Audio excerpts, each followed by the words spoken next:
ഈ 146 കോടി ജനങ്ങളില് ഏതാണ്ട് 21 കോടി ജനങ്ങള് മുസ്ലിം ജനങ്ങളാണ്.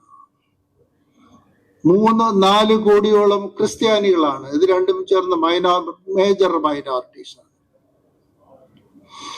ഈ 21 കോടി ഇന്ത്യൻ മുസ്ലിങ്ങളില് മറ്റ് സംസ്ഥാനങ്ങളില് quite a number of people, നല്ലൊരു അളവില് മുസ്ലിങ്ങൾ നരേന്ദ്രമോദിയില് കോൺഫിഡൻസ്, വിശ്വാസം അർപ്പിച്ച് ഭാരതീയ ജനതാ പാർട്ടിയിലേക്ക് വന്നുകൊണ്ടിരിക്കുന്നു.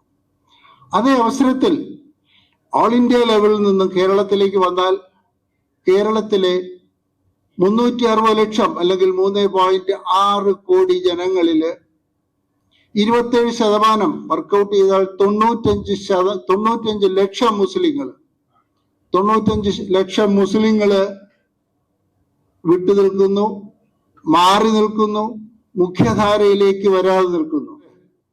മുസ്ലിം സംഘടന കണ്ട് പഠിക്കേണ്ട ഒരു കാര്യമാണ്. എന്തുകൊണ്ട് നമ്മുടെ ആവശ്യങ്ങൾ നേടിയെടുക്കുന്നതിന് ഇത്രയും നല്ല ലോകം പ്രശംസിക്കുന്ന ഒരു പ്രധാനമന്ത്രി, ലോകം പ്രശംസിക്കുന്ന ഒരു ഗവേണൻസ്, ഇന്ത്യയെ എക്കണോമിക് ശ്രേണിയിൽ 4ാമത് കൊണ്ടെത്തിച്ച ഒരു പ്രധാനമന്ത്രി, വികസനത്തിന്റെ റെവല്യൂഷൻ ഉണ്ടാക്കിയ ഒരു പ്രധാനമന്ത്രി, ഇത്രയും നന്മയും ഇത്രയും ധാർമ്മികതയും ഇത്രയും ശ്ലാഘനീയമായ ഒരു പ്രവർത്തന ശൈലി പ്രകടിപ്പിച്ച പ്രധാനമന്ത്രി, ആ നേതൃത്വത്തിൽ നിന്ന് നമ്മൾ എന്തിനു മാറി നിൽക്കുന്നു?